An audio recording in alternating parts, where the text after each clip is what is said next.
Mulai 1 Februari 2025, pemerintah membatasi penjualan gas LPG subsidi 3 kg di tingkat pengecer.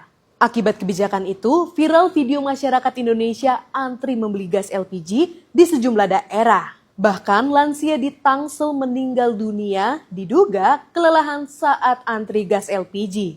Presiden Prabowo akhirnya meralat kebijakan tersebut dan mengizinkan pengecer untuk menjual gas LPG 3 kg. Pertanyaannya, mengapa pemerintah terkesan mengubah-ubah kebijakannya? Sebenarnya apa yang terjadi? Simak informasi selengkapnya di Voy hari ini.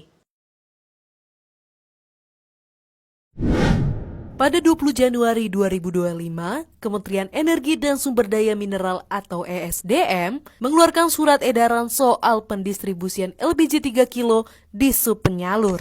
Dalam surat itu, disebutkan bahwa terhitung sejak 1 Februari 2025, penjualan gas LPG subsidi 3 kilo di tingkat pengecer sudah dihentikan. Tujuannya agar distribusi gas LPG subsidi itu tepat sasaran dan harga jual sesuai dengan batasan harga yang ditetapkan pemerintah. Diketahui, masih banyak orang kaya yang membeli gas LPG subsidi 3 kilo. Tak hanya itu, banyak pula pengecer yang menjual LPG 3 kilo di atas harga yang ditetapkan pemerintah. Untuk itu, pemerintah ingin menertibkan. Bagi masyarakat menengah ke bawah, pembelian LPG 3 kilo hanya dapat melalui distributor resmi yang terdaftar di aplikasi Pertamina.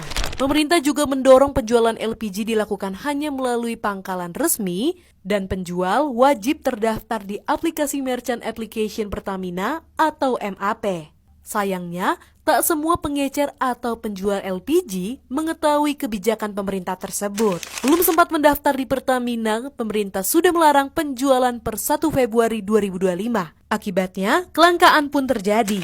Antrian warga demi mendapatkan LPG 3 kilo di sejumlah daerah tak dapat dihindari. Bahkan, lansia 62 tahun di Pamulang meninggal dunia pada 3 Februari 2025 karena diduga kelelahan saat antre 1 jam di bawah terik matahari dan berjalan kaki 1 km untuk membeli LPG. Pasca kejadian itu, Presiden Prabowo mengumumkan bahwa pengecer kembali diperbolehkan menjual LPG 3 kilo namun harus dengan status subpangkalan. Menteri ESDM juga mengatakan bahwa mulai 4 Februari 2025, para pengecer diizinkan kembali menjual LPG 3 kg dan semua pengecer LPG 3 kg yang telah terdaftar resmi di PT Pertamina berubah status menjadi subpangkalan. Per 4 Februari 2025, Kementerian ESDM merilis sudah ada 370.000 supplier LPG yang terdaftar di aplikasi Pertamina. Dari pengecer sekarang kita aktifkan menjadi sub daripada pangkalan supaya lebih dekat dengan bapak-bapak dengan harga tetap 19.000 atau maksimal 20.000 supaya bisa negara kontrol agar tidak ada lagi yang menyalahgunakan LPG subsidi.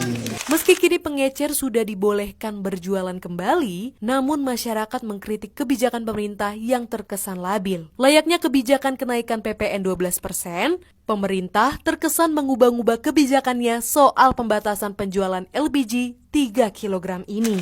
Belum lagi pernyataan menteri dan presiden yang terlihat seperti tidak ada koordinasi. Padahal sebenarnya jika kita teliti lagi arahan Presiden Prabowo sejalan dengan isi surat Kementerian ESDM. Sayangnya jarak antara surat edaran dibuat dan penetapan kebijakan pembatasan LPG hanya 10 hari. Pemerintah tak sempat mensosialisasikan kebijakannya. Akibatnya, rakyat yang jadi korban.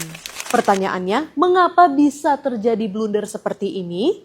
Apa yang seharusnya pemerintah lakukan untuk mengatasi masalah ini? Sebetulnya tidak ada perbedaan. Ini karena komunikasi pemerintah tidak baik, jadi terkesan dibatalkan terus sama Presiden dianulir. Enggak, tapi intinya tidak ada perubahan, hanya harusnya mengatakan yang menjual LPG 3 kilo itu didata supaya mereka dapat menyalurkannya kepada pembeli yang memang membutuhkan. Para pembeli kan juga diminta KTP-nya karena didaftar kayak sama My Pertamina itu loh yang di bensin bersubsidi. Nggak ada bedanya, jadi tidak ada yang membatalkan lalu menghidupkan sekali, enggak. Ini karena pemerintah tidak bisa menjelaskan apa sebenarnya yang mereka akan lakukan dan nama-nama itu dipastikan dulu karena ada yang agen lah, ada distributor lah, ada apa itu membingungkan sekali. Jadi pakai kata yang sama gitu. Karena LPG-nya jarang juga bukan karena nggak ada stok banyak, cuman karena pemerintah tidak melakukan komunikasi yang baik. Mereka lakukan hanya melalui YouTube. Tidak banyak orang yang selalu buka YouTube. Jadi harusnya apa komunikasi itu harus merata di semua, itu khususnya di mana orang-orang kelas bawah, mohon maaf, itu selalu membuka, bisa pakai WA, pakai SMS atau apa gitu loh. Jangan di YouTube. Kalau di daerah kan susah, sinyalnya jelek, aja nggak dapat. Itu sebetulnya. Tidak ada apa ditarik, diulur lagi. Nggak, namanya itu intinya mereka, pemerintah mendata. Siapa yang berhak menjadi agen atau distributor atau apa sih namanya itu. eh, dan lalu ke penyalur gitu. Ya itu namanya saja, yang penting mereka terdata. Kan sekarang sudah sekitar 63 juta NIK masuk sudah. Nah itu terdiri dari itu tadi, konsumen rumah tangga yang perlu perlu subsidi, kemudian ada usaha mikro, ada petani nelayan, ada pengecer. Nah pengecer itu yang baru masuk sekitar belum sampai 400.000 NIK. Jadi pengecer harus masuklah semua, jumlahnya berapa? 600, 700, dia harus daftar supaya dapat jatah LPG-nya itu dijual. Itu saja. Kebijakan itu kebijakan baru atau yang sudah ada tapi mau dijalankan, itu harus dikomunikasikan dengan publik. Misalnya tidak lagi dijual di pengecer. Kenapa? Dijelaskan. Karena pengecer yang kita tidak kasih supply per 1 Februari ketika dia belum terdaftar NIK-nya. Bisa begitu misalnya. Ya. Terus kalau misalnya tidak bisa di daerah itu, saya belinya di mana? Itu ada juga di YouTube-nya itu ternyata saya baru buka.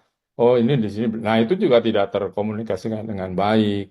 Jadi itu yang membuat kekacauan. Sebetulnya tidak perlu kacau karena niatnya baik, tetapi cara berkomunikasinya sangat buruk. Ya, ini kebodohan beruntun ya, selalu begini. Jadi memang tidak pernah, padahal banyak itu ahli-ahli komunikasi. Ada di PCO kan, Presiden Communication Office. Itu ada 50 orang, masa nggak ada yang bisa menjelaskan?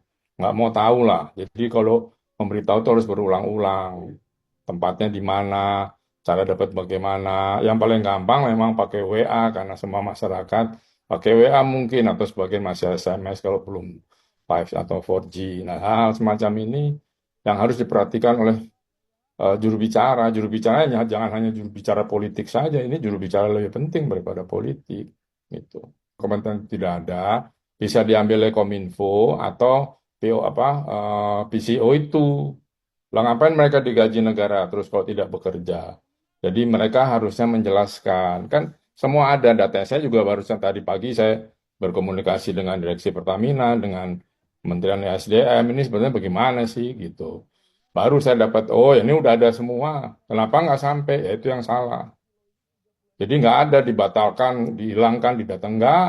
Jadi kalau sekarang nambah, udah isunya langka, kemudian isunya hilang pengecer, terus apalagi, oh ini ditahan oleh, itu menjadi tidak karu-karuan. Nah, saya berharap media yang sudah mewawancarai saya ini bisa dengan jelas menyampaikan bahwa ini hanya masalah komunikasi dari Kementerian SDM yang tidak pas dalam menerapkan kebijakannya.